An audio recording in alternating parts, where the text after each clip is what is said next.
They say you should never meet your heroes, but today I get to talk football with mine. The image of Tony Mowbray pumping his fist and driving the players on the pitch back in the 1980s is one that was made a huge impression on me as a young Borough fan based in Guernsey, as he led a team that went from the brink of extinction in 1986-87 to the top tier of English football under Bruce Rioch. And that group of players, and Mowbray in particular, made a huge impression on a young 9 or 10-year-old at the time. He remains a hero of mine to this day. The way he's carried himself as a human being, constantly reinforcing, his value set, constantly reinforcing the influence and the importance of his background and the upbringing he was given by his parents, and the environment around him back in Redcar has stayed with me as I've grown through the years, and I've been delighted to watch him progress as a manager and a coach and a leader in general on the game. I love to listen to him talk football. I know he's incredibly passionate about the game to this day. Still meets up with Gary Pallister, his old centre-half partner at Middlesbrough, every Wednesday for a coffee in the arm to put the world to rights on a football level. And I think the fact that I get the chance to talk football with him today is something that I'm incredibly excited about. I think there's an awful lot that we're going to cover in terms of management and coaching and the development of footballers and the way that the game's changed over the course of the last 20-30 years. And I hope that everyone who watches this enjoys listening to his thoughts on football, but also see what I see in this guy, someone who is a beacon for me in life, not just in football, the way he goes about his business, dedicated family man, very humble guy. And if you can't already tell, it's clear that I'm going to have to try and suppress the starstruck kid in me as we talk football on this one, because I never expected I'd get the chance to meet Tony Mowbray again. I'm really looking forward to this, so I hope you all enjoy it. Hello and welcome to Football 360. It's been some time since I did an episode, and I think it's been worth the wait. I'm delighted to welcome Tony Mowbray onto the show. Hi Tony, good afternoon. Hi, nice to see you, Kevin. And the weather's really hot over there, and I hope you're hanging in. Yeah, that's it. Well, us ginger tops, like Ben said, you'd struggle moving to Spain, but I've been here 5 years now, and I'm hanging in there. Like I say, plenty factor 50. I've got buckets of the stuff. Good man. So yeah, thanks for coming on the show. Really appreciate it. I'm going to go straight into a warm-up, Tony. So to start off with, can you tell us your favourite player ever and why? Oh well, I think it's such a difficult question. I think favourite player ever. I grew up. The first ever sort of live football match I ever went to was in the early 70s, and my dad took me out of primary school in the Lake Estate in Redcar, and because George Best was coming to Ayresome Park, and I remember him walking in the classroom and just grabbing my hand and taking me out, and the teachers looking at him. And anyway, we went to watch because he told me Georgie Best was the best player ever lived, and I watched him at Ayresome Park in the early 70s. And it was during the day, because the miners were on strike. There was coal strike, and there was no power for the floodlights to go on at night. So that's why I was still at school when Borough were playing on a school day. We're playing Man United. So great players like Best. My first ever World Cup was 1970 in Pelé. So I fall into that category, in that generation of people who love the great players, really. I know I've been through the generations of, Maradona and the amazing dribble for his goal against England. But Pelé 1970, I'd have to say the greatest player, or the player that I think about and think, wow, I actually played with, I think, was somebody who just brought joy to the game, was not one of the all-time greats like a Cruyff or a Maradona or a Pelé. It was Paul Gascoigne, who I played with and against. I played with him when I was playing, against him when I played for Borough against Newcastle, and when I played for against Tottenham. I played with him when I played for England B internationals. I played three England B internationals in 1989, and Gascoigne, before the World Cup in 1990, came on the tour. We went to Switzerland and Iceland and I think Sweden, and Gazan was there. Bobby Robson came along and watched him manage that team, and it was just amazing to be around Gazza, to be honest, and just seeing the talent in front of your eyes, how brilliant he was, and the personality that he was just amazing. So just because I sort of felt his human touch, I would put at the top rather than, the world's greatest players like Maradona, Messi, Cruyff, Pelé. I think Gascoigne, just because I knew him really, and just knew this vulnerable guy, but this just genius with the football, that I was on the same pitch with, giving him passes. And to get Iceland away, I remember before the warm-up, he's chipping the ball 40 yards into the trombone of the band that's in the middle of the pitch. And we're all laughing, and yet the game starts and he runs 70 yards, dribbles, never passes it, beats everybody on their team, round the goalie and scores, and you think, wow. And yet a year later he was playing in the Italian 90, and the world never looked back for him, really. Love it. Brilliant memories of Gascoigne, the 90 World Cup, as every England fan who can remember that World Cup. And brilliant story that. And I think, where would he be in world football today, Gazza, with the skills and the way that he run with the ball, and he was strong enough to hold players off as well. Passing range, shooting from it. What would be worth today? I don't know. Playing against him, I found his greatest quality was his arms. It's a strange to say, but he used to hold you off because he wasn't that fast. But you try and tackle him and you'd get his right hand right in your mush.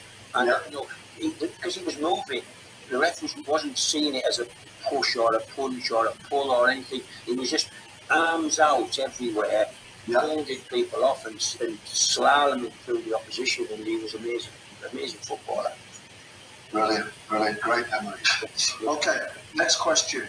Your favourite team ever? So not the borough, not the team that you support, but the 11 players that made an impression on you. I know at the time when you watched the team and thought, wow, what a football team. Well, again, it's so many, I think, but I think we all who love the game have to talk about Guardiola's Barcelona. I think they changed the face of football forever, in my mind, and he's still doing it today. So every aspiring young coach wants to try and play like Guardiola's teams, with fullbacks high or tucked in, and wingers either inside or outside, and pivots and eights breaking the lines between the wide players and the centre forward. Every young manager, coach wants to play like Guardiola because it was inspirational. It was at the time when Sky were running Spanish football, and every Sunday night we could watch Barcelona play tiki-taka, and it was just amazing to see, the great players. How fortunate we were to see the great players. Because you talk about great players of all the generations, like I've just mentioned, George Best and Maradona and Pelé, and yet here we are. We've all been able to watch Messi and that Barcelona team, of Piqué. I phoned Sir Alex Ferguson in 2004, 2005, and asked to take Gerard Piqué on loan to Hibernian. I was in a petrol station when he phoned me back, and I was embarrassed because I didn't know whether to answer the phone or because I put the petrol thing back in, and Fergie was chatting away about Gerard Piqué to me. He was going back to Spain on loan, and he was very complimentary that we could spot a good player, but he was going back to wherever he went back to in Spain on loan, and that's just because he was a young kid that we just liked his talent. And when I think of what he achieved and has achieved in his football career, watching that Barcelona team with the great players he played with alongside, I'd have to say, the Barcelona team of from wherever that was, 2008 to 2012 or something like that. It was an amazing team with Iniesta and Xavi and Busquets, and then Messi, of course, but Dani Alves, and it was amazing. I have to say that's the answer that I give, and I remember, I think I said this on another episode on this show before, that I remember my dad ringing me up, and he would watch it every Sunday night, and he'd just marvel on it. And when I speak to him about football, he'd say, "Have you seen this team, Ken? Have you seen the way they play football?" He would just, after how many years he'd been watching the game, he just could not believe the quality in that team and what they were doing. They did revolutionise it, and it really did. I agree with you. There's so many teams that try to emulate it, sometimes in the wrong, in my opinion. Yeah. correctly as well. There's a lot, you know, a lot of, like there's young coaches and young teams, you know, whatever, you know, who perhaps try with the wrong mix of players or in the wrong situation, try and like that. But I can't agree with you more. I mean, what an unbelievable team and what an influence that they had on the whole game. Revolution. Yeah. I think we're very fortunate to be around and you know, involved in football in whatever guise, and to see that talent really, and you know, a generational coach really. Yeah. You know, Guardiola for us all. You know, so Alf Ramsey might have been a generational coach when he played without wingers in the World Cup in '66. You know, people who changed football. I don't think Klopp is similar. You know, this huge high pressing game that until Klopp really burst out. And I know Barca were doing it then, but it wasn't as energetic as they had all the ball. It was the counter pressing, but they would have 80% of the ball, whereas Liverpool at times give the ball away and push in and get it into the other half, and then they press, and that sort of changed the face of football as well. And it's amazing to be around today and watch the Premier League when Liverpool play Man City and see two opposite ways of playing, but probably the two best teams in the world. Yeah, agree. It is not, I wouldn't say polar opposites, but you're right. You know, there are times when Liverpool will set traps and they'll lose possession on purpose to go and create a chance. It's a weird thing. It's completely opposite to Guardiola's possession. But unbelievable. Okay. Here's a mythical situation. So you've got 22 of the best 22 players in each of the positions in the world playing against each other in a cup final. You're the chairman of one of those two teams. Which manager from history do you pick to get your team on that one day? 90 minutes, 120 minutes, or penalties, or whatever, for that afternoon. Not literally go in the dressing room, set them up, get them out there and help them with, put the right team together before half time and what have you. Who do you go for? Not someone's going to build something over time, but there and then, how do you get the result with which manager? Yeah, again, they're really interesting questions, and I think there's a lot of different answers out there. You know, you could look to modern day and think, you know, well, Man City and Liverpool are the best team, and yet Real Madrid just won the Champions League. Carlo Ancelotti, he's getting up there as one of the most decorated managers, finds a way to win. You have to say we all love Simeone as well, and does it totally differently, doesn't he? Again, the opposite. But if you're talking historically,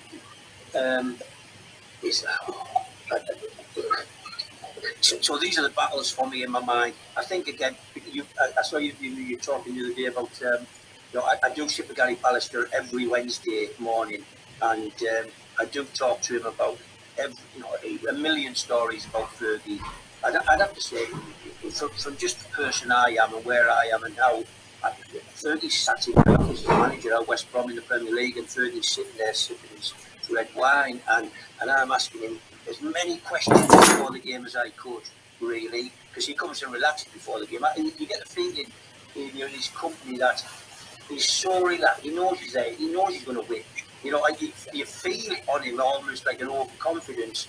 And yet it's very difficult to not to defer to him. And I'm asking him about sports science. This is 2004. How sports science affected? How do you deal with your sports science? How much do you look into data? Are you looking at the running stats? Are you looking at the forward passing stats?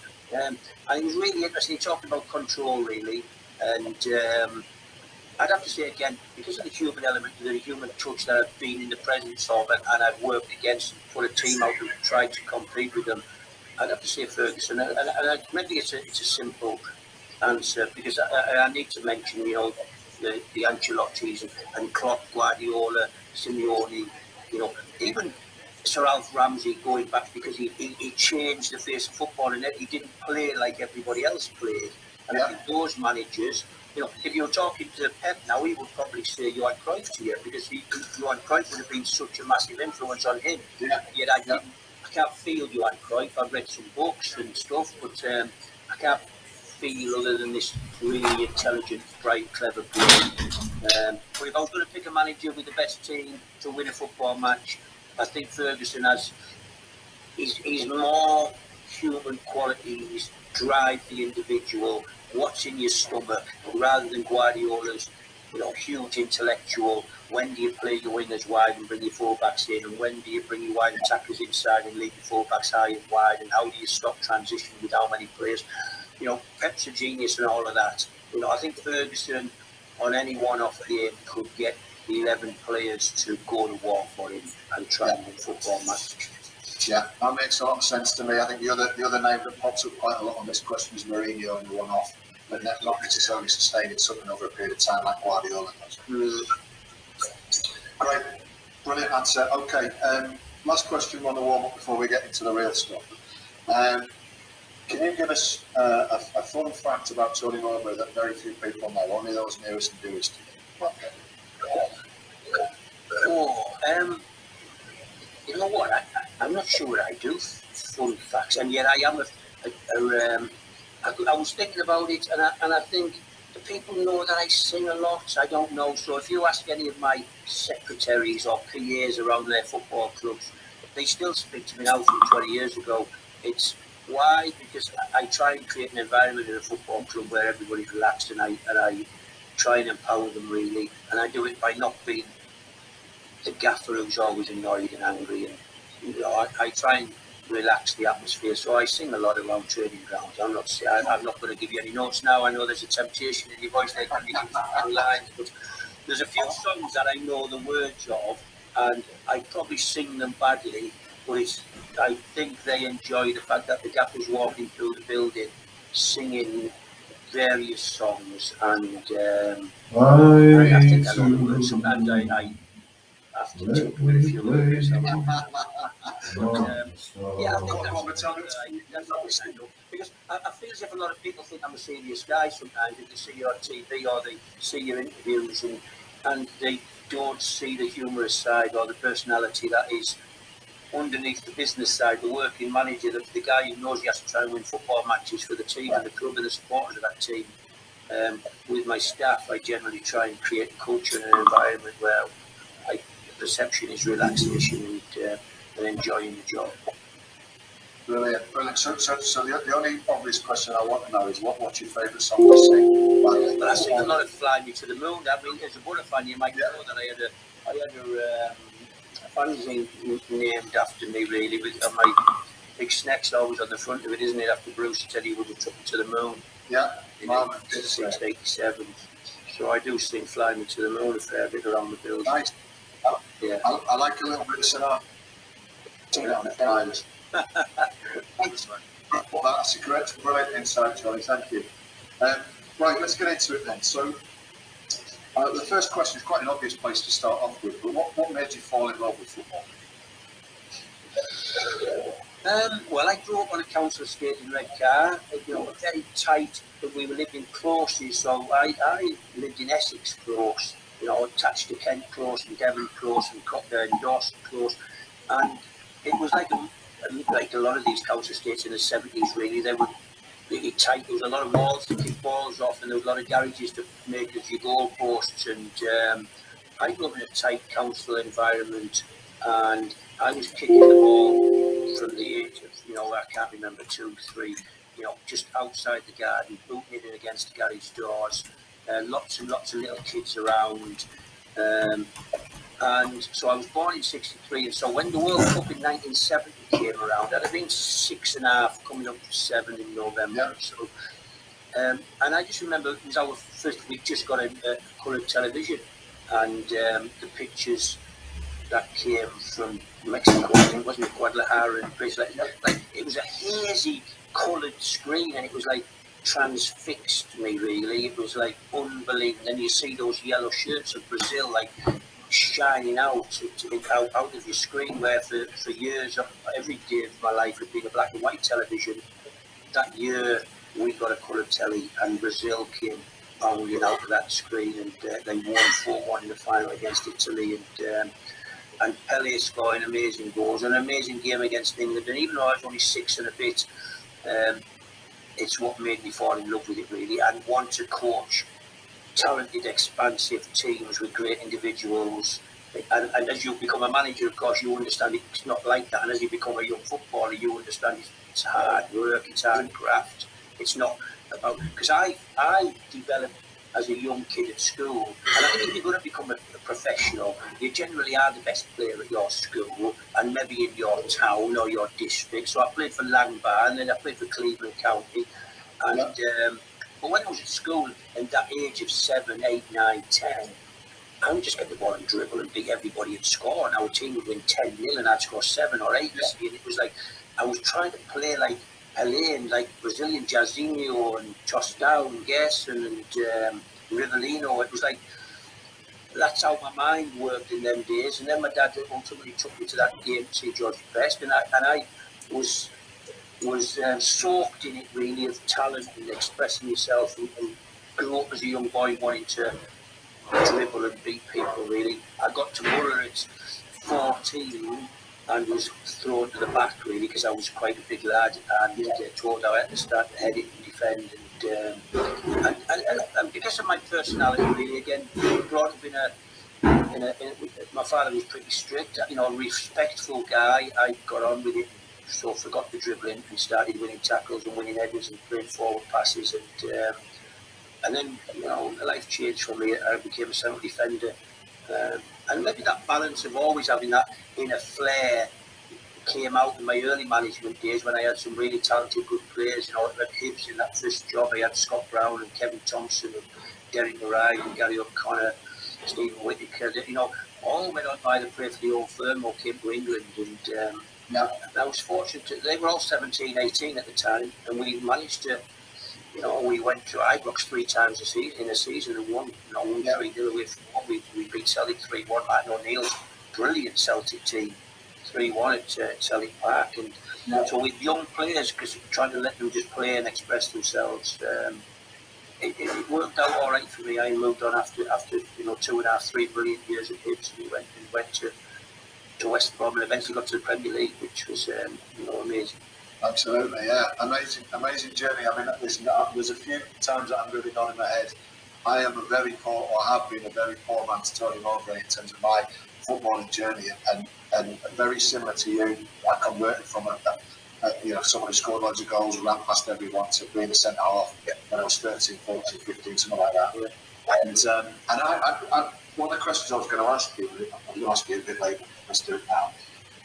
How did you feel about that? I mean, when you reflect on your playing career, because I can tell you now that the higher I went in the game, the less football I played, and the less football the managers that I played for wanted me to play, because they knew that football was well, and they knew that, you know, go in that really, go to play physical, you know, dominate that area of the pitch, be loud, be the supers, be that old school centre half, you get the ball at your feet, put it in the channel, turn it around to turn defender.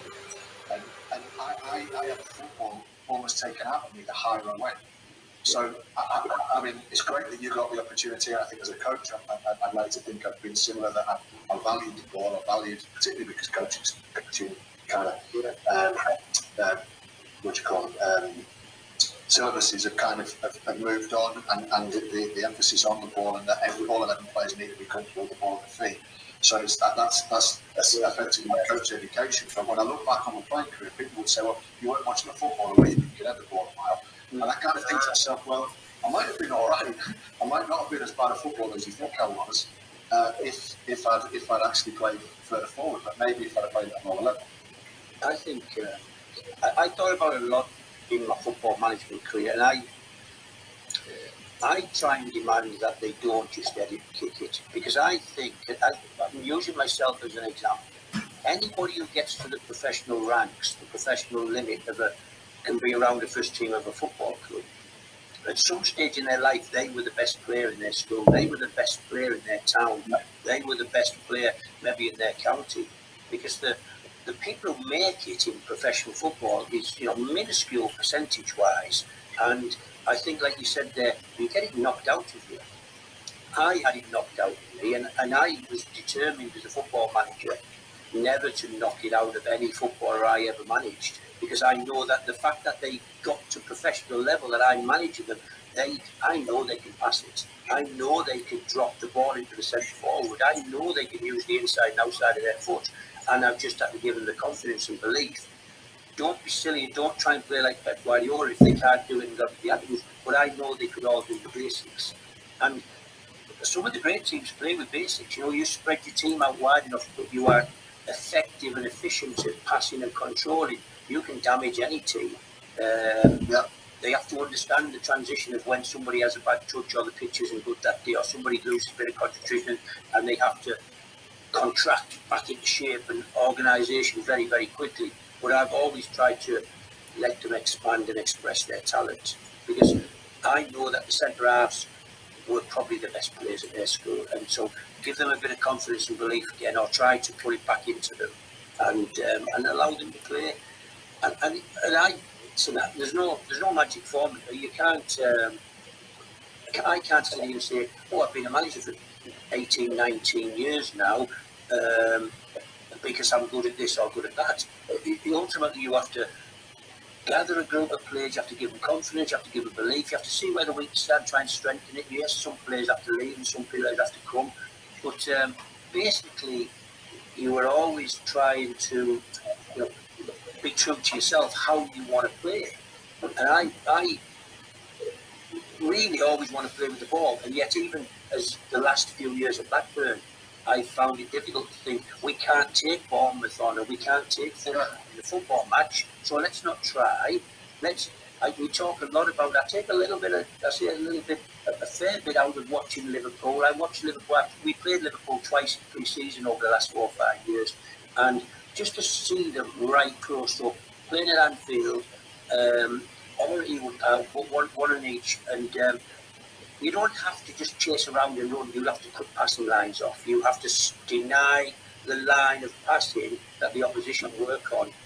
And so we spend a lot of time almost not copying, but working and putting into the mind of, it isn't about running hard and chasing and closing down all the time. You have to do it cleverly. You have to know. So on a Friday when we're doing shape, the other team are probably doing shape, and the manager's probably getting a play short to the centre half. The fullback drops deep, give it to him. He's passing up to Johnny as he first touch forward.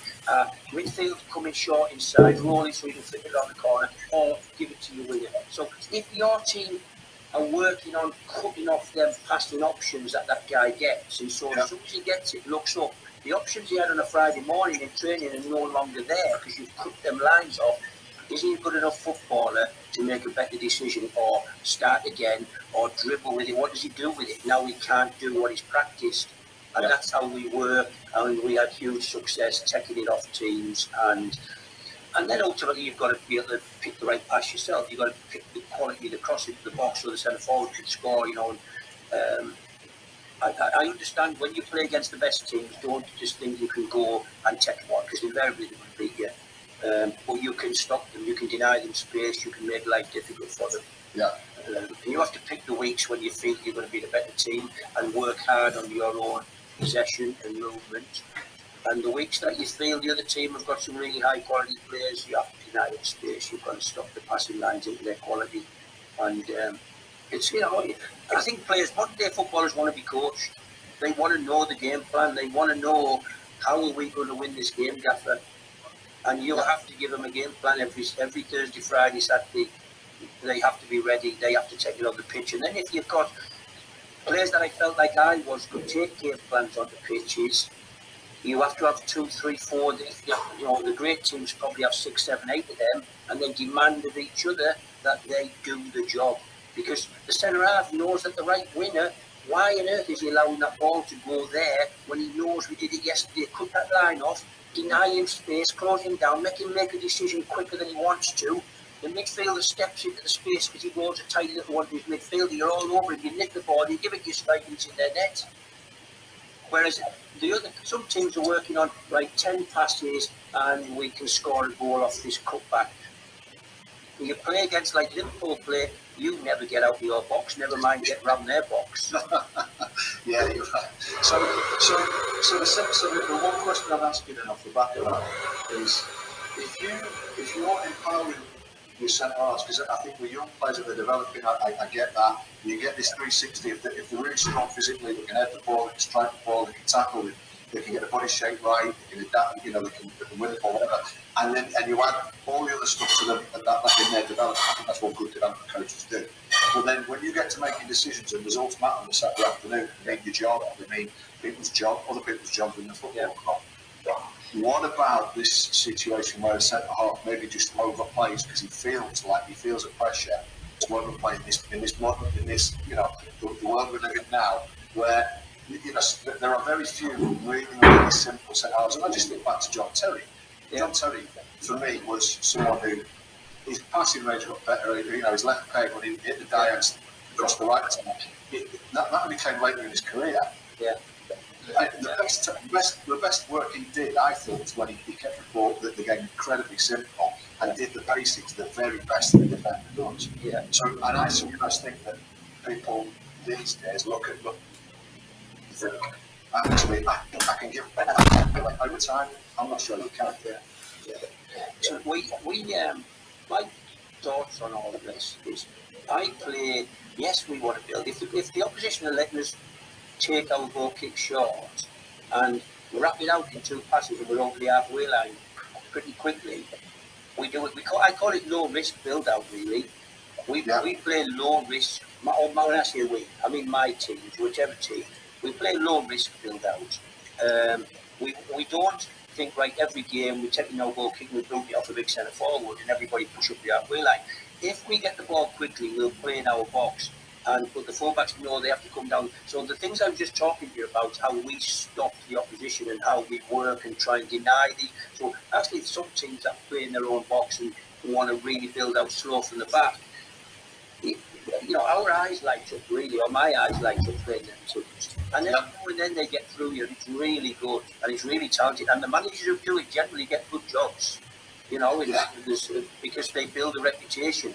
But if you do a lot of work on denying them the spaces and understand their patterns, so if the ball goes to their left centre half and the left back comes down the line to give him an angle, and you close that off, invariably he's going to pass it forward, he's going to deny that. Now, who comes to the ball? Does their 8 come really deep? And if their 8 comes really deep, who's picking him up? Is your midfield player ready for him? If your midfielder goes in, how far is your centre half, whether it be a 3 or 4, how far is he going in with the centre forward who comes in as well? You have to go through all of that work, but we do a lot of that work on trying to stop the opposition building. If the opposition aren't doing that to us, or they're not very good at it, or you can assess through watching their games that they don't focus on their out of possession, closing, pressing, we build, we give it to our centre half, we look at the different angles. He has to decide. Simplistically, I would like him generally just to give it to his left fullback. Yeah. Because if they don't come down the line with our fullback, because I believe the fullback should be the best distributors in the team. Okay. So give it to your fullback. If they're pressing the fullback down, you're either going back to the ball, exploring the other side of the pitch. If they're now, you feel they're pressing you, we play off the front. We push up. We almost, you know, if we win it and secure it, great. If we don't, we're all compact. We're up the team. We're up the pitch. I don't play at all costs like some people do. Yeah. And as I've said, I fully understand the bravery aspect. I'm trying to give. You know, Graham Potter probably did it at Swansea, and now he's doing an amazing job at Brighton. And as to say, he doesn't go on and become an England manager or something. You know, from the reputation he's getting himself through really brave, overly brave at times playing football. I decided in my career I ain't going to be overly brave. I say I understand all the patterns of who comes down, how you overload in the defensive areas to get more men around, and then have to take real care. You have to use your goalkeeper and suck people towards him, play around them. I understand it all. You do have to have the players, and as I've said, I try and empower my defenders to believe that they can do the basics really well. And I think John Terry's a very good example. I think Virgil van Dijk's a good example of somebody who's simplistic, to be honest. A number of times he passes it to his other centre half or back to the goalie or just gives it to Robbo.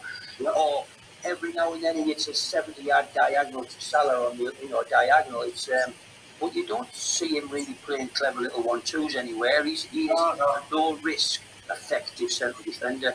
Yeah. No, that makes sense. And to me, to get a tune out of Van Dijk, the only weakness I see, I think he's possibly the best defender maybe I've ever seen. I mean, literally, that's how I rate that. The only thing I see is just a guy who, once an movement switches off, psychologically gets involved in it a little bit. this with the referee or an opponent or whatever, and maybe just for 30 seconds he switches off. And in the Premier League, that's all you're going to do to switch. Of course. So keeping it simple for playing with his gifts, his speed, his ability in the air, his ability to strike the ball with both feet. But he has the ability to take it on the pitch. If that's the message from the manager, simplistic, have a high passing percentage ratio of success. And if that means going across to your mate on the other side because they're bringing more bodies over here, then that's fine, do that. If that means going back to Alisson in goal to secure it, to drag the team on, to sometimes hit a big 70-yard diagonal over the top of Salah who might know it's coming. I think all of them things are okay, but you do have to make sure your ego is understanding of the team is the important thing, and because he doesn't, I think he must be a really good human being from what I can see, because I don't see a guy who's trying to show off ever. I think I see a guy who wants to win, and the simplistic nature of being a centre half means always in the right position, understanding the play really high line, body shape always ready to run and sprint back if teams are just turning you around. He seems pretty focused, but and as you say, if there is a flaw, it potentially, I feel when I watch him, I potentially feel as if he gets a bit down on himself or the team if they make a bad pass or make a mistake, and he doesn't react naturally quick enough. You can sense that second or two of frustration in him. But he's an amazing footballer. Yeah, absolutely. Brilliant. Love it. Love the detail from the really. Okay, so I'm going to just switch it a little bit for a moment. You're going to have to indulge my passion for non-league football because that's all I was ever good enough to play. Okay. And I, as a kid, our holidays consisted of coming across to see our family from the northeast, and my dad would take me out in the car and take me to places like Crook Town on a Wednesday afternoon, Townlow on a Thursday afternoon, and we'd walk round and he'd show me every amateur cup final, look at the size of that stand, look at this, and he'd tell me these stories, and he'd grown up in Broughton, and he used to talk about clubs like Whitby that I went to play at many years later, and he just created this magic, and the magic for me was at Ayresome Park when I did eventually get to, or the one times where I got to watch you lot play. But for me, he created the magic, not just at Ayresome Park, but in these grounds that he told a story about from when he was a kid. Did you, growing up in the northeast, because it's a special place, northeast, but he had a rivalry, Sunderland, Newcastle, Middlesbrough, whatever. It's a special place for football, just as Liverpool is, just as Liverpool is, and what have you. But have you got any stories? Can you identify with that? And do you remember, I know Symphonia, for example, in places like that made a difference to you in your life? I know you operate at a higher level, but I'm just interested. As a kid, I told you we grew up on a council estate in Redcar, and my dad went to the social club that was there, the Lake Social Club, and he was in that team. So when I was 7, 6, 7, 8, they used to wear white like Leeds United, and my mum used to. So I got pictures of the washing line full of all them 12, 13, 14 white shirts and shorts and all them socks on our washing line because my mum was washing the kit for the club. And we used to be mentioned Broughton. I've been at Broughton so many times. They used to have a wooden changing room, and the thing used to come down, and I used to sit inside. I don't know whether you ever remember that. So I used to go watch this. This is the Lake Social Club going to Broughton on a Saturday morning probably, and I used to love going to Broughton because it was one of my favourite grounds because I could sit in the changing room and it was wooden, and it wasn't a glass window, it was a wooden window that you could fold down, so I could just sit there arms folded watching the match from the wooden dressing room. Brilliant. We used to go to Loftus, we used to go to Broughton, and my dad's kit was like Real Madrid. They didn't play like Real Madrid.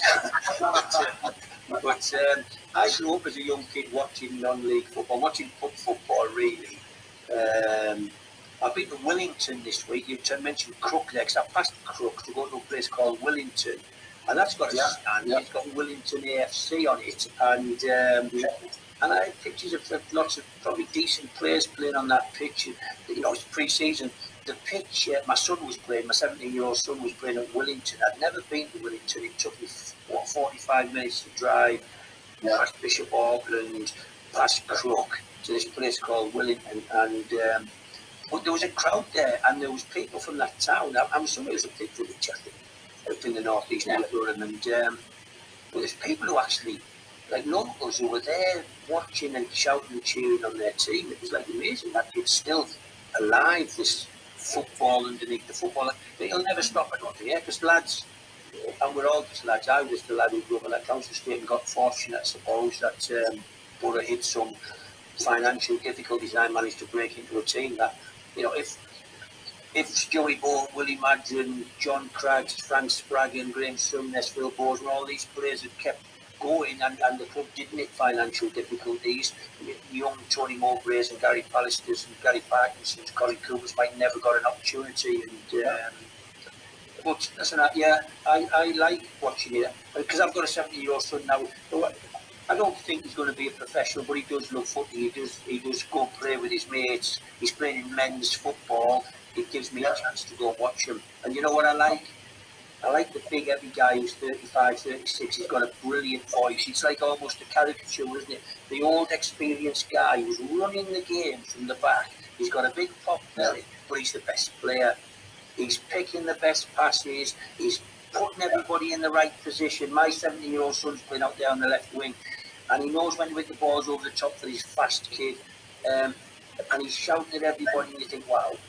And I enjoy watching it, mate. It's and I know they're not brilliant. There's no Lionel Messi's out there, but there's some young kids who are trying like hell to dribble and to beat people. But generally, the most influential people on the pitch in those games that I go and watch on Sunday are the guys in their 30s who've been doing it all their lives, and maybe like yourself to the point of got to a really good level, but never got the lucky break like I got that allowed us to step up and play in the professional ranks. So well, I doubt it was all luck, and I can tell you, I think I made 98% of what I had.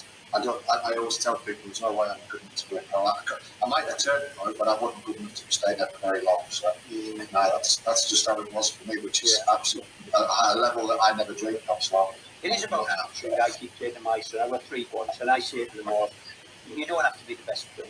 I was a million miles away from being the best player at Borough when I was a young kid. You know, I had huge doubts of whether I could play with this lot, you know, because you always think the guy who's got the tricks and the step overs and the drag backs is the best player. And yet the reality is when you have to win on a Saturday afternoon, the manager wants character and drive and personality. And that's what he wants, and that's how I got an opportunity. And I don't, maybe it's your upbringing, your background, you know, from Redcar, Steel Town, Middlesbrough, Steel Town, my dad is scaffolder. Maybe it's in there that I wanted to lead. I knew from a very, very early age in my life I wanted to manage. 22-year-old, Rioch came along and he inspired with tactics.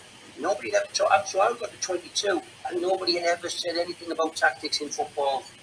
Nobody had ever mentioned about coming up to space, and if the man comes with him, drop it over the top into the centre forward because there'll be a big space there. Nobody had ever said that until Rioch came in 85, 86. Yeah, so he's kind of lit a fire in you that is inspired to go on and become a man. And I think I could see it, I could feel it, I could see the benefits of moving people around and where the space was, and it made it so much easier. You know, I say to young centre-halves now that I manage sometimes, you know, you have to have a bit of everything. You have to have ice and you have to have fire. And you have to decide on any given day. The game will dictate to you, because I was a footballer, especially later on in my career, that some days I just had to go to war, and I knew right from the kick-off it was coming. The elbows were coming, the ferocity was there, you had to stand up and be a man, and you had to win tackles, you had to let people know you were there.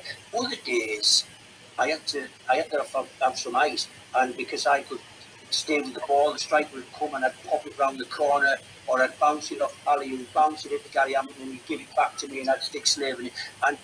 But I would never do that in these fire days. No. You have to some days know what's needed and go to war. And other days we were going to dominate this team, and so always be available, deep and off, open your body up, keep the ball moving, suck people towards you, pop it round them. That's how you have to be able to do both, I think, because you don't know until the game starts how it's going to go. And I think the very best players can do both. Yeah. When they have to show up and turn up on a match day. They have to do it, and other days they can just look silly. And that's how I think footballers have to be in all positions on the pitch. You have to stand your ground and let people know that you're there to be professional, and you do it for yourself, and you do it for your supporters and your teammates. And that, so on player profiles and the way are we producing the kind of footballers who can make decisions like you just said there. Yeah. You did an interview with Phil Talentire from the Gazette and talked about the dark arts. And I mean, you've just referred to it a little bit on them Fire days. And in my head, I've got. I think did you make your debut against Newcastle? I did, yeah. Kevin Keegan, standing up front. So I have in my head Billy Whiteness. I remember my Panini sticker book from years, and I remember Billy Whiteness, and I've played against a few lads who people compared to Whiteness, but I've been told that there was no one harder than Billy Whiteness out there. How, I mean, I'll bet there's some stories you can tell about him and playing against him. But my question really comes from, how do young players coming through deal with the mental battle that you need to win out there to go and show how good they are as footballers? Yeah. Well, I think I try and guide my young, particularly young centre half. So at Blackburn, my most recent job, young players, young centre halves particularly. Right, so Scotty Ward, they played just about every game last season. They finished 8th, and I think he went the first 13 games. We never lost a game that Scotty Ward played. But I'd sent him out for 3 years on the bounce really to go and learn the arts, because early on when they got game time, Aidan Carrigan is another one who went to Portsmouth last year, and it was at Burton the year before. I think particularly young central defenders have to learn these things that I'm talking about, fire and ice really. You have to go and learn them, because I remember putting them in at Sheffield Wednesday. They're good players, both of them, but we went to Sheffield Wednesday to play them against Bruce's team, and we lost 5 goals. Why? They just couldn't handle the big centre forward. And Nui, he was called, the big 6'5", 6'6" centre forward. They didn't have a clue how to deal with the physicality of a big, huge centre forward up front. They had, whatever you say to them, whatever you talk to them, they were trying they were actually doing the wrong thing. They were trying to fight this monster, this massive guy, and really they should be playing away from him, let him have a touch, nick in front of him, take it off his second touch, not his first touch, and yet they have to learn them things, I think. Don't let centre forwards run across you all the time into areas. They have to run into your arm. They have to run into your shoulder. You have to then go, ref, what's he doing? You're barging in. You have to play clever. You have to learn the dark arts of football. Otherwise, you might be all right on the ball. You might be fast. You might do this. And yet, you can't let strikers run where they want to run. You can't let people do on the pitch what they want to do. And you learn that. That's why generally my young centre halves get sent out to learn it, because however much I like them, they cost us goals. And you balance between developing your player and winning the match. Yeah, I mean, for me, that's what loan spells are there for, right? Is to go out there, and it's not to say you're going to send someone to make mistakes, but they are green, they are young, they are developing human beings. They're going to make small mistakes as youngsters. Yeah. And they're probably going to play against the kind of players that are going to bring those mistakes out. Like, I mean, what you just said there reminds me of another Sheffield Wednesday game. I think Stephen Fletcher was playing up top, and the big lad, and Dale Clyde, who, all as Borough fans absolutely love. He's one of our own and all that. Yeah. But he's still a young developing defender, and he had an absolute, he had an afternoon to forget. And he learned so much from that afternoon. Now, the fact he did it at home at the Riverside, in the shirt that he loves, representing the people that he loves, must make it harder. But at least he's had that experience, and then you go and watch him next time. He's learned where to put his body, he's learned when to drop off and just let him have the ball, because they're not going to turn around and run it yet. And there's those examples that when you're talking about your young players, I get that, I really get that, because you can't get 15, 14-year-olds on the training field and drill them on. Now you step across it. Now you see nasty. Now you have a word of the rest. It doesn't happen then, does it? It's later on. Correct. And it's all part of their development and all part of their growth, and that's why I try not to be too harsh, and yet, I remember that day at Sheffield, we lost 5 goals. Basic, simple crosses into the box that they just couldn't deal with the physicality of them. And I knew that I couldn't keep playing them, but I would take them on a Monday, show them why you letting. It might have been Fletcher that day as well. As I had Stephen as a 17-year-old in Hibs, and what a talent he is. But you can't let centre forwards just run where they want. They have to run into your body. You have to block their pass. You have to learn how to take their ground. I've always said that the biggest asset they've got is their body. Learn how to use it. Learn, and I'm never saying to anybody to foul people and drag them down. But you have to take people's space. You have to deny them opportunities to make runs. You have to take their ground so they can't move. And young players don't understand that. They're a bit, as you say, green, a bit naive. They have to learn it as they go along, and I think that's why central defenders, in my opinion, as they get older, they get better. I genuinely feel I was probably at my peak in my 30s, even though the Borough in the middle 80s was a great period. I felt so much more in control in my late 30s at Ipswich Town, knowing what I was really as a central defender. And but as I keep saying to young players, want to have a growth mindset, want to watch. It's okay that you're going to be. You can't stop every goal. You're a part of the unit. You have to. For me, the mindset is what. Go and see the coaches. Go and talk to the gaffer. Can we do some work on this? Gaffer, you had to go up me after the game for letting my man do this. Can we? How do I stop it? What are we going to do? Keep wanting to get better. Keep wanting to learn. Keep wanting to grow. Keep asking questions. Coaches invariably like players who ask questions because it's showing them they care about the football team and they want to get better. But I always encourage my players to ask and come and talk, and then we can develop drills on a training pitch to help them. Yeah, I'm with you. So, manager, coach, or both? Well, I think it's. I think for me, I've changed throughout my managerial career. I say 2004, my first job. So it was like 18 years. In them first few jobs, I was very much a coach and a manager. You have to talk to people and human beings, but I was on the grass a lot. I think the last few years, I delegate coaching. We have a lot of coaches meetings and we discuss how we're going to play, what we're going to do. I let them coach. I had an experience at Ipswich when I finished playing in 2000. I still had a year left on my contract, but I was player coach, and I did the whole season of that Premier League, that first Premier League season. Because my last ever game was the Wembley playoff final, and then I didn't start. We were in the Premier League playing against top teams, and I was 37. So I was coaching, and I think what happens is when you're a coach, sorry, I've lost my track a little bit on that. But when I was going to player or coach, I love them both. I can't. Now it's so long since I was a footballer. I just only pass on my thought patterns to young players and try and give them up.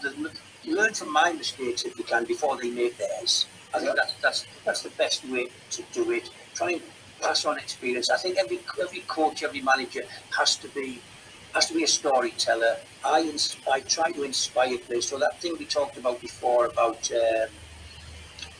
fire in the belly, right? I do it by inspirational stories or things that happened in my life, maybe even things away from football that make you fight back, stand up, don't cower away. That's management really, to inspire footballers. The coaching, I think, is like being a teacher, isn't it? I think. And as I got older, I tried to inspire more. I tried to get my team in the right mindset to play the football match. As a young coach, I thought I could make every footballer better, make players better, understand that if you're not fast, you have to do this. If you are fast, pull a bit wider, create more space, use the space, try and teach them, give them ideas. I couldn't be out there kicking it anymore, so I couldn't do all that. And I was never fast. but I knew what it was like to play against fast strikers and where I didn't want them to go. I wanted them to stand at the middle with their back to goal, so I could get hold of them so the ref couldn't see it and have hold of their shirt, and so they couldn't run. So I'm telling my fast strikers, drift wider. I don't want to centre half doesn't want to go wide. Either get with the feet and take him on, or if he comes fall over the top, you come without the ball. And, and so you're only different things, managing, coaching. I love it all. It's a difficult balance, right? Isn't it? Because you at 38, you're this big voice, this player with this huge presence, and you transition into being someone who I assume was probably tasked with taking some of the sort of lower level tactical sessions or lower level sessions to start off with. Of course, shaping your prep on the Thursday and Friday. I'm assuming the gaffer would have done more of, but you'd have been a training coach to start off with, right? Who was also giving that advice to young players, taking them to school. The cycle for me was straight after finishing playing that 38-year-old, 39-year-old before I got my first job. Was really because George Burley was a coach. George was very vocal, very at it. He'd worked with Bobby Robson and was, he's very Bobby Robson orientated, but brilliant stuff. I was working with individual players really. I was taking the centre halves and sits, or the fullback tucking on the balls over there and pushing there and finding space. That's how I was working. My very first job, I wasn't given a license, and this is why as I got older and now I'm an experienced manager, I let my coaches coach because I would have liked to have coached more in them first year or two. I didn't really get to do sessions with the group because George was off assigning a player. George was there every day and it was only George's voice. So I was putting the bibs out and making the balls from behind the goal, but I was also pulling the centre half after training and saying, listen, let's go and do a bit of editing. Let's make this, I think the time is right. Have you thought about jumping off your other foot on this situation? And trying to give them the little tips that helped me. It wasn't until I became the manager at Hibs that I could go, my team, my tactics, this is what we're going to do. I took Mark Venus with me, who being a player at Ipswich with me, and Venus was a very different human being to me, a very bright, sharp guy. He could see tactics. He would whisper in my ear really, and I would go, oh, I like that, and I'm going to work on it.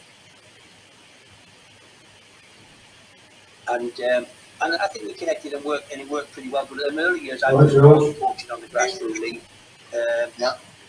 My last few years, I am always on the grass every day. I never not go on the grass, but I don't. It's not. It doesn't have to be my voice. I don't have to dictate the session. But if I don't like something or I want to emphasise something or compound it or drive the message home, I wouldn't have it now if you're going to do sprint. Talk to them about why we're doing this. Yeah, I'm with you.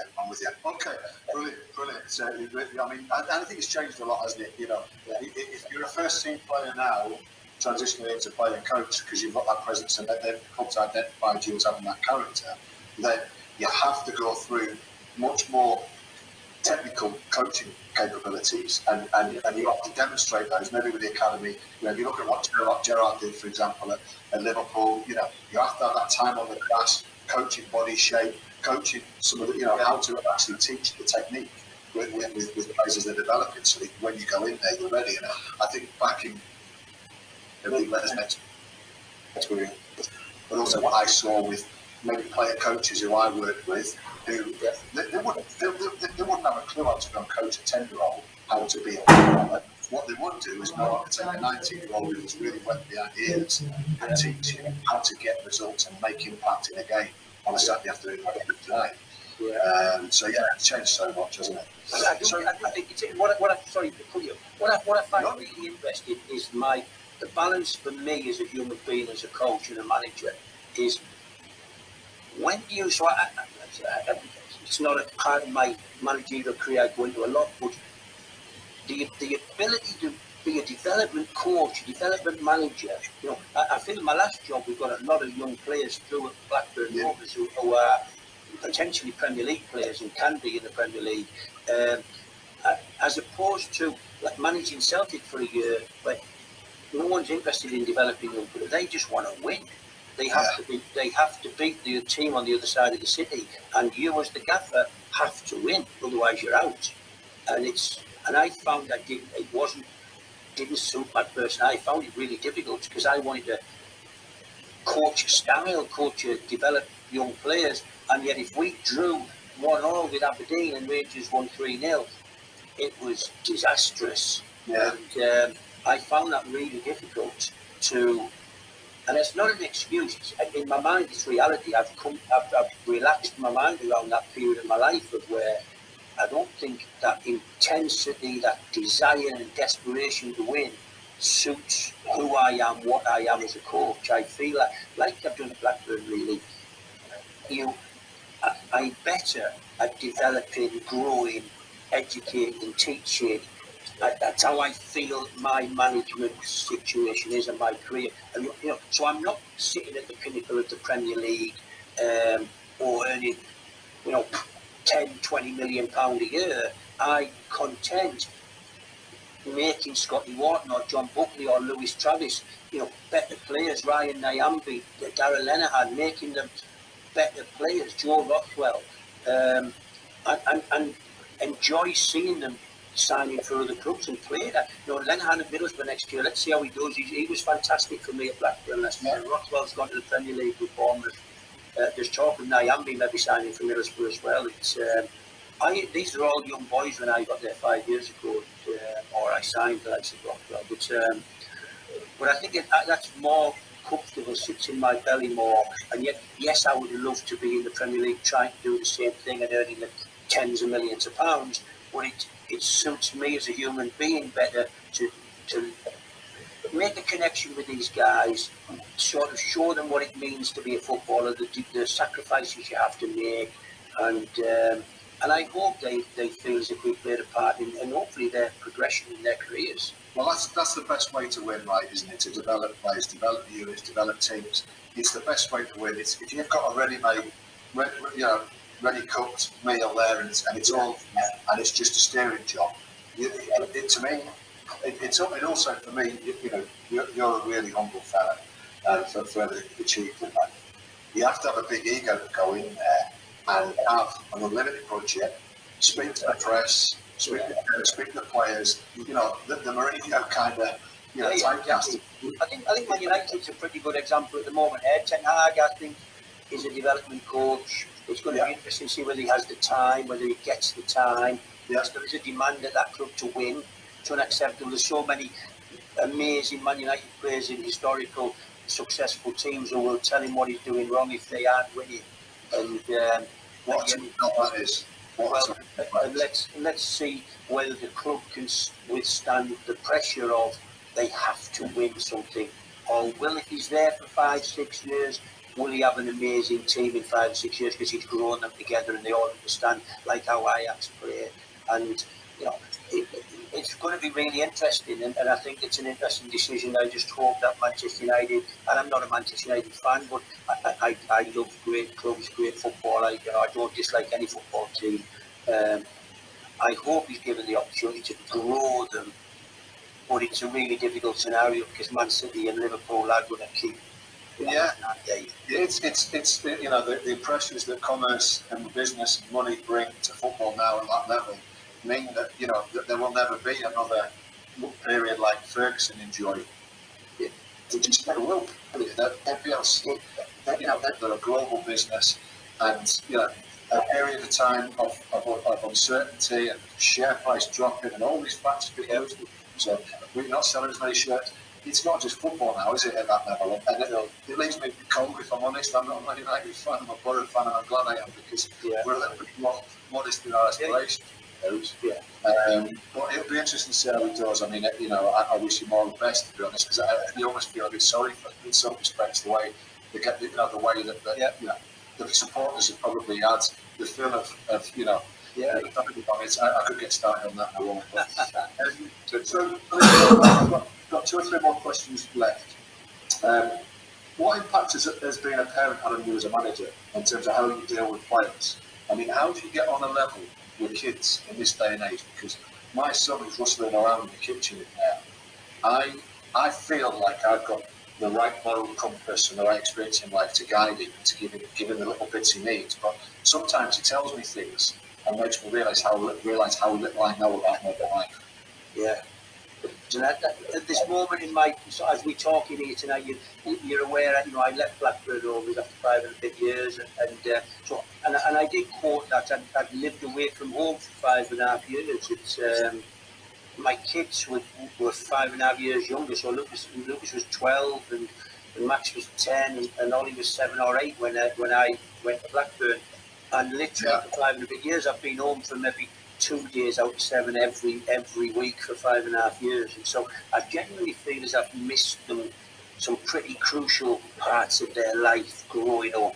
I haven't influenced them enough, and I've found over the last maybe 6 weeks I've been home that there's certain things that I want to change about how they behave and how they talk. I think it's not a regret, and my wife doesn't mourn because she knows how much football means to me, and it's the payoff, isn't it? Really, it goes on its territory. It goes on the territory. Everything you've achieved in the game has contributed to them in so many different ways. It's just that part of life you've not been able to, you've not had the ability to, like a lot of, Yeah, I feel as if I need to be a better dad. I said, and I don't mean to make startling, sweeping statements, but I know I'd said to our local media at Blackburn, I'm going to go home and be a better husband and be a better dad. Because I felt as if I've let them down a little bit by not being here, but it is the payoff. You're right, my wife understands, but whether my kids did, and I genuinely feel as if they've all got the physical attributes to being footballers. They are all. I've got a fortune enough to have a lovely garden here where there's 3 goals I'm looking at now in the back garden that they can play football in.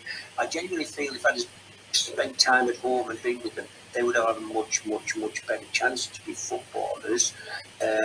Because I would have been there driving on. I feel as if there's a little bit of me, I feel as if I've let them down. And yet, I hope not, because I've also provided for them as well and help to give them the life and the education that they've got. But well, the flip side to that, by the way, Tony, is in my career I've travelled quite a lot. For 10 years I've worked from home and then travelled half the time. Yeah. I think I was a better husband and father because I was away. Because when I get back, I valued that less time.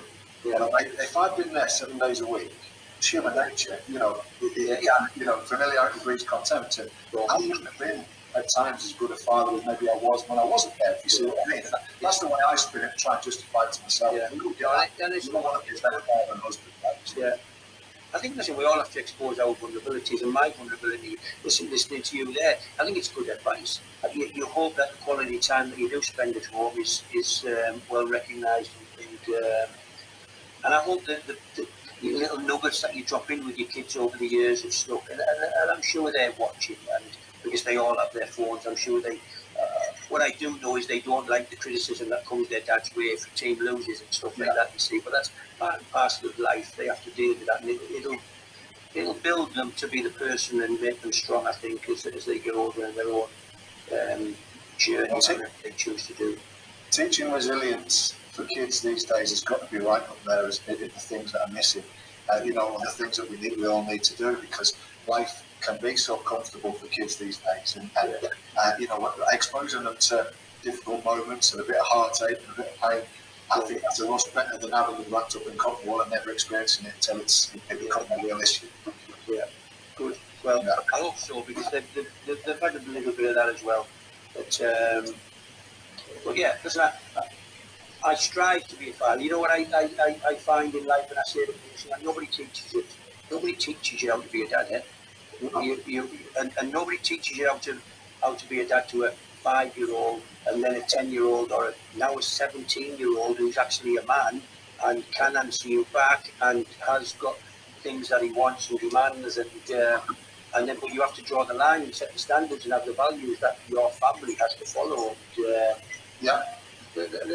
But nobody teaches you that. It's not in a book that you can read. Then you're going to be an ideal dad.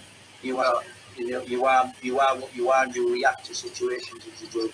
It's the toughest job in the world and the best job in the world. Right, so last question from me, and I'm really interested in your opinion on this. Yeah. Where do you see England's chances of good success, not just in the World Cup, but in terms of where do you see England in world football now? Because I think things have changed an awful lot in the last 15, 20 years. Yeah. what I find really interesting.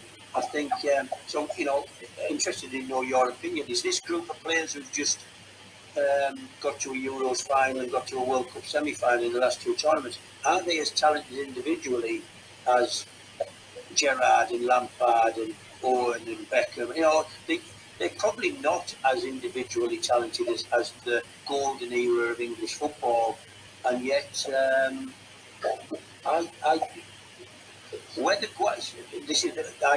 think about this a lot really. Does Guardiola come into English football as it sparked the coaching thought patterns and mentalities and thoughts of the nation and so Gareth at the moment? Would Gareth be the coach as he was at Middlesbrough and was doing okay but lost his job without the influence of Guardiola and the Klopp? Klopp bringing huge pressing out possession on the front foot type of football, and Guardiola building cerebral thinking, thoughtful, positional football.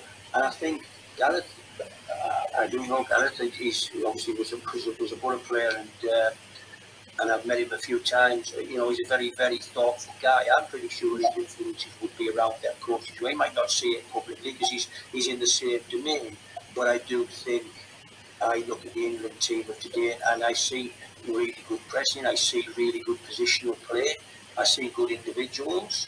I think the demands have been in England, they've always been huge in any generation. It's been a weight on the team's shoulders for decades, I think, of the expectation, and yet the last two competitions the team have gone pretty close. How are they going to do? It's going to be interesting because it's mid-season and it's not the end of the season, and there's no excuse to say it's a tired England-looking team that just played 70 games. Some of them, I do feel we need like some Rashford to come back again. To find some form. Can get him firing again. Harry Kane is looking good. He needs to stay fit. I think.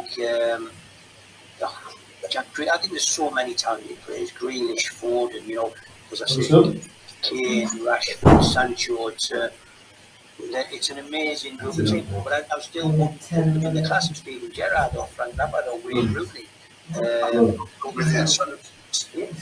So my take on it, for what it's worth, being ready to listen to you talk about that golden generation had a core of players that are better, in my opinion, 10% better than our best players now. Gerrard, Lampard, Hibernian, what unbelievable footballers in comparison. That's the best left back he was ever had.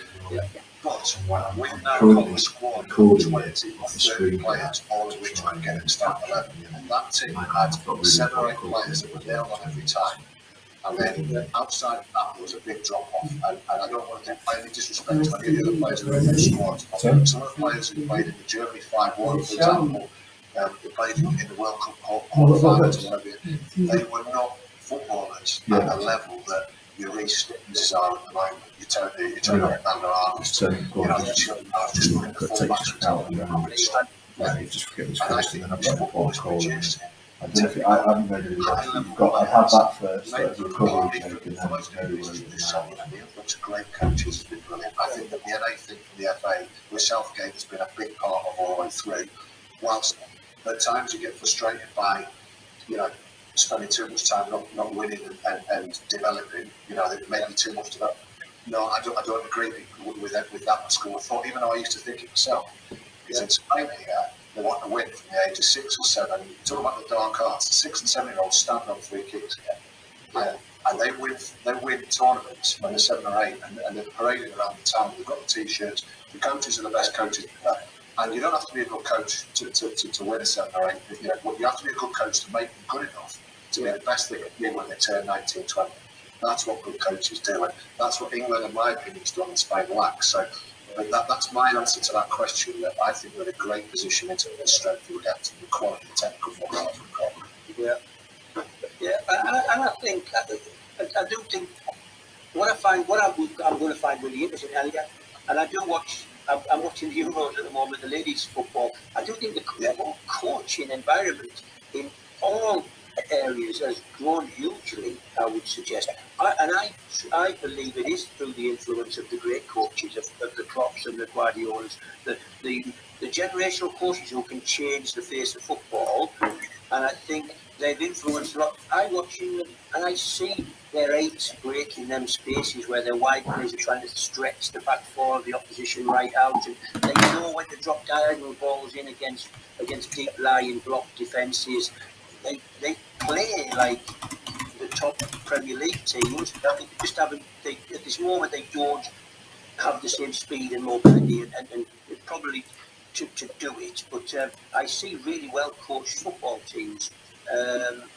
England under Southgate, it's going to take a really good team to beat them, I think. But it is knockout competitions. Knockout competitions, as we found against Croatia in Russia in the semi-final. You can have a bad 45 minutes and you're out. Yeah, I mean, I've been a massive advocate of Southgate. I'm a huge admirer of him. I was at Millennium Stadium when we won the Carling Cup, and and I've got images of him. Like I've got images of you, bloodstained, battling on with Warwickshire, and it's really difficult for me to say anything bad about a guy in that situation. But what I will say is, he's got to learn, and the England coaching staff have got to learn from the mistakes we've made when we've got so close. Why didn't we get over the line? Yeah. What did they not put did they put the foot down on the pedal when they should have done? And did they control the moments that they could have controlled, or can they control the moments that they control? I think that's always the test of any great coaching. Listen, and let's talk about, I talk again about the vulnerabilities of it, and you have to be, leave your ego at the door scenario. I think myself, there are better coaches than me out there. There are better people who can change a game to make it, to help the team win a game. There are better people who've got sharper brains. I get it all. And it depends what you are. I think you have to be true to yourself. I'm an emotional coach who wants to connect with his players, and they want to run through brick walls for me to try and win football matches. And I try and give them the tactics that I think can win. I think the genius coaches see the game and can change. I feel that. And I'm a bit wary of saying it because who am I? But I didn't like us playing the back three against Croatia, for instance, in that semi-final, because the best teams know how to expose you in the wide areas. Yeah. Why did we do that? We didn't need to do it. Because I knew that they were going to switch it. Their fullbacks were going to join, and they were going to get overloaded. They were going to put balls in the box. Why we did that, I'm not sure, and it's not for me to tell Gareth, because they had a lot of success playing back three. Yeah, maybe it's the time to change it as you get deeper into the competition. Yeah, and you know yourself, there might have been a reason why you might have had a plan to play for, and something changed the day before. Yeah.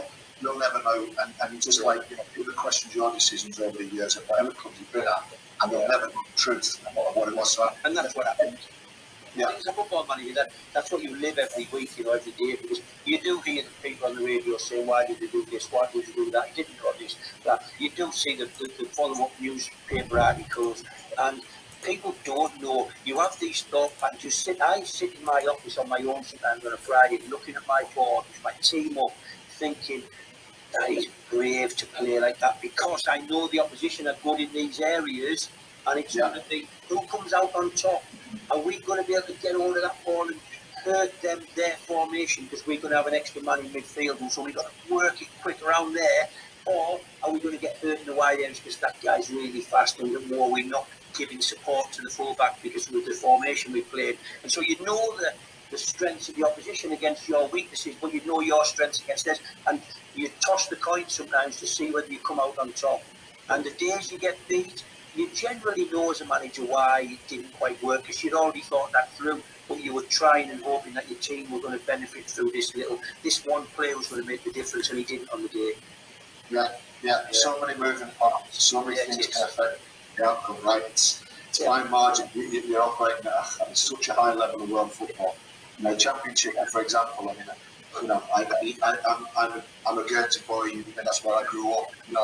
And Alex Scott is doing something unbelievable with his career at the moment. He's got so much more hard work to do, but what that kid's doing at the moment is unbelievable. But the margins are so fine, and he's got himself to a level where you see him do things quickly that make you think he can keep going up through the levels.